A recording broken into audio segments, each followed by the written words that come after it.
हमें Amperian palace का banquet hall दिखाया जाता है जहां पर बहुत सारे मेहमान इकट्ठे थे। लेकिन तभी वहां पर ऐलान होता है हर एम्पीरियल हाइनेस प्रिंसेस वो आ रही हैं। तो सारे के सारे मेहमान वो उस तरफ देखते हैं और तभी वहां पर एंट्री होती है एलिना प्रिंसेस की, जो कि अपने पिंक ड्रेस में वहां पर आई थी सबके सामने। तो सारे के सारे उसको ग्रीट करते हैं। वो कहते हैं योर हाइनेस आप तो बहुत ही ज्यादा खूबसूरत हो गई हैं, सच में हम आपको हैप्पी बर्थडे विश करते हैं। और सारे के सारे उसकी तारीफ कर रहे थे। वो कहते हैं आप तो बहुत ज्यादा रेडियंट है, आप तो सच में यहाँ पर प्रिंसेस कहलाने के काबिल हैं। आपको देखकर तो लगता है कि कोई फ्लावर वो पूरा ब्लूम हो गया है। लेकिन तभी प्रिंसेस एलिना को याद आता है उसकी फर्स्ट लाइफ में ये सारे के सारे लोग हमारी हीरोइन की तारीफ कर रहे थे और ये सारे के सारे लोग बार बार कह रहे थे लेडी फेलिसिटी वो तो बड़ी वंडरफुल है। तो तभी उसको ये सब कुछ याद आता है। फिर भी वो सबसे कहती है सब लोग क्या ये कुछ एग्जैजरेशन नहीं है। वो सोचती है इट्स ऑल राइट, इस बार फॉर श्योर हर कोई मुझे पसंद करेगा, हर एक चीज मेरी होगी, उस रैबलर की नहीं। तो तभी वहाँ पर कुछ लड़कियां थी। वो कहती हैं जंग तो जल्दी खत्म होने वाली है क्योंकि विक्ट्री तो हमारी होगी। क्या हमें हर हाइनेस की ग्लोरी को ज्यादा पहुंचाना चाहिए कि हर हाइनेस प्रिंसेस कितनी अच्छी हैं। दूसरी कहती है बिल्कुल जंग तो खत्म होने वाली है, लेकिन मैंने सुना था कि इस जंग को जीतने के पीछे मर्सनरी किंग का हाथ है और इसके अलावा उसके बारे में तो किसी को नहीं पता वो है कौन।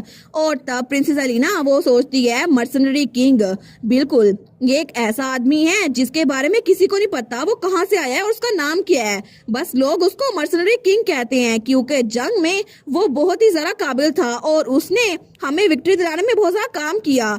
और अभी तक जो जंग चल रही है ना उसमें उसके कॉन्ट्रीब्यूशंस बहुत ज्यादा है। लेकिन रूमर्स तो यही चल रही हैं कि उसने एम्पीरियल फ्रैक्शन को ज्वाइन किया और वो बैटलफील्ड को डोमिनेट कर रहा है, उससे कोई भी जीत नहीं सकता।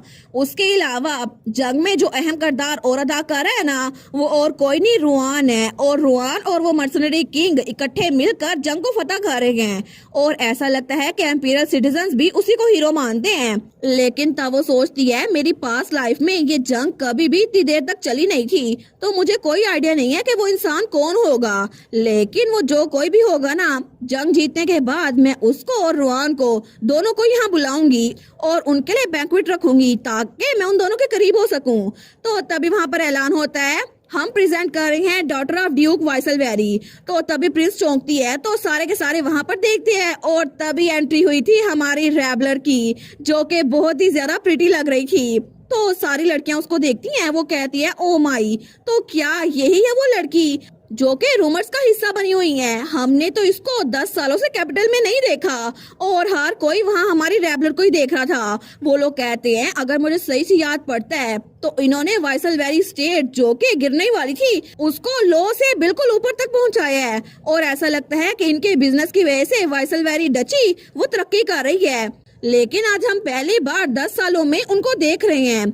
मैंने सुना था कि फेलिसिटी फैमिली बहुत ज्यादा इंटेलिजेंट थी, लेकिन फिर भी इनकी फैमिली तो एक फॉलन नोबल की फैमिली थी ना। फिर भी 10 सालों पहले जब ड्यूक वाइसलवेरी ने इनको अडॉप्ट कर लिया ना तो ये लेडी वाइसलवेरी बन गई। लेकिन प्रिंसेस ये सारी बातें सुन रही थी और उसको अच्छा नहीं लग रहा था। और तभी हमारी रैबलर वो आगे आती है और प्रिंसेस को ग्रीट करते हुए कहती है मैं आपको ग्रीट करती हूँ योर हाइनेस। तो प्रिंसेस उसको बिल्कुल अच्छा नहीं लग रहा था, फिर भी वो सबके सामने मुस्कुरा कहती है वेलकम रैबलर। तो हमारी रैबलर कहती है बहुत लंबे अरसे बाद मिल रहे हैं है ना योर हाइनेस। और दोनों आमने सामने खड़ी थी लेकिन उन दोनों में भी हमारी रैबलर वो ज्यादा चमक रही थी।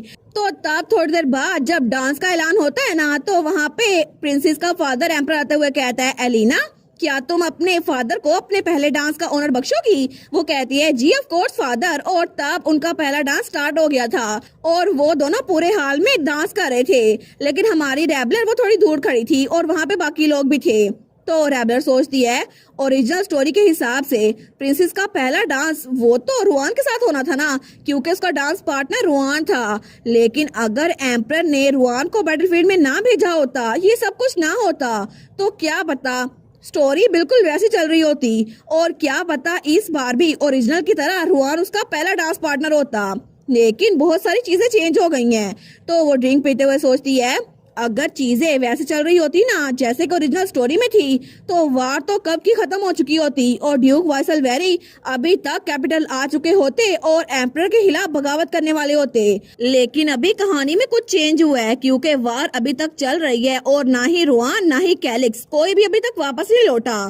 तो तब वहाँ पर कोई कहता है ये जरूर वाइसलवेरी की बेटी होगी, है ना, जो कि फेलिसिटी फैमिली से है। 10 साल पहले वो फैमिली तबाह हो गई थी। तो रैबलर सोचती है ये सारे मेरे बारे में बात कर रहे हैं। तो वो लड़कियां कहती है मैंने सुना था कि इसने 10 सालों तक खुद को टेरिटरी में बंद करके रखा और वहाँ बिजनेस पे काम करती रही, लेकिन सच में इसकी मेहनत की वजह से वाइसलवेरी डची वो स्क्रैच से लेकर बिल्कुल रीबिल्ड हो गई है। और मैंने तो ये भी सुना था कि इसी की वजह से वाइसलवेरी डची में हर कोई कंफर्टेबली रह रहा है और इसी वजह से तो ये कैपिटल आ सकी है।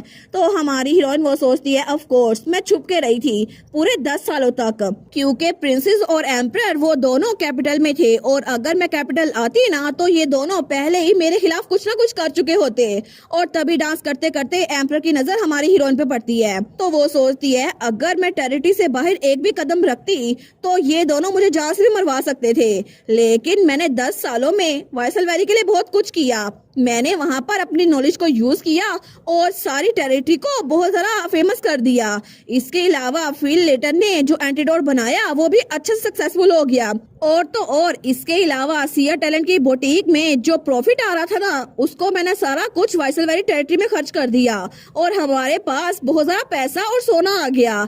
लेकिन ये सारा कुछ बहुत ज्यादा अच्छा था क्योंकि वाइसलवेरी टेरिटरी वो तो एम्पायर में सबसे ज्यादा फेमस बन गई क्योंकि सब ज्यादा टूरिस्ट उसी जगह पे आना शुरू हो गए।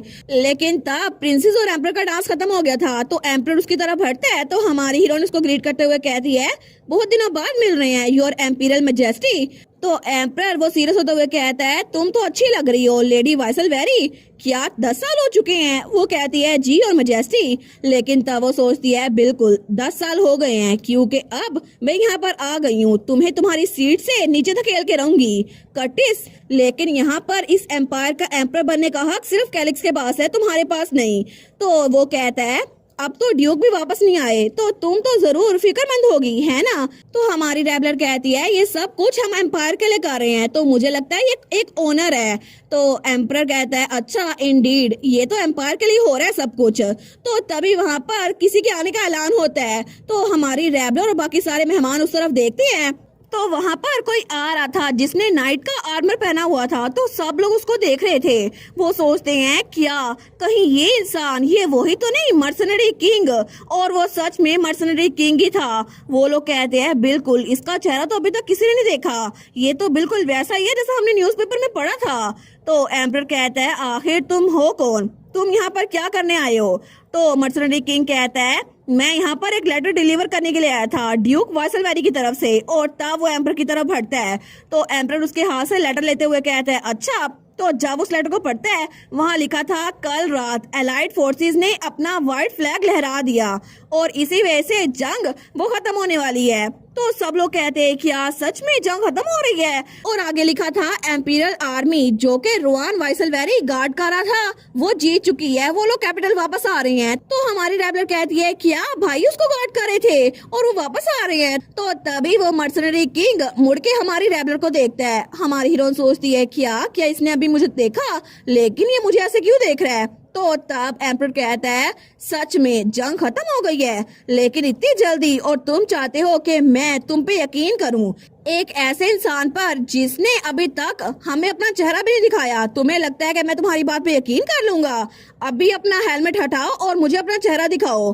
तो वो लड़का कहता है ठीक है जैसा कि आप कहें मैं वैसा ही करूंगा। और तभी वो अपना हेलमेट उतारता है तो वहाँ पे उसके काले बाल थे। तो सारे के सारे उसको देखकर बिल्कुल शॉक हो गए थे। वो लोग कहते हैं क्या हमने कभी सोचा नहीं था कि यही होंगे मर्सनरी किंग। तो रैबलर वो भी बड़ी शॉक हो गई थी। वो कहती है क्या तुम ही थे मर्सनरी किंग?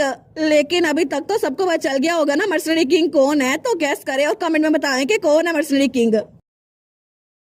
और इसी के साथ ये वाला पार्ट यहीं पर ख़त्म। तो आप लोग बताइएगा आप लोग को ये पार्ट कैसा लगा, और वीडियो को लाइक और चैनल को सब्सक्राइब लाजमी कीजिएगा।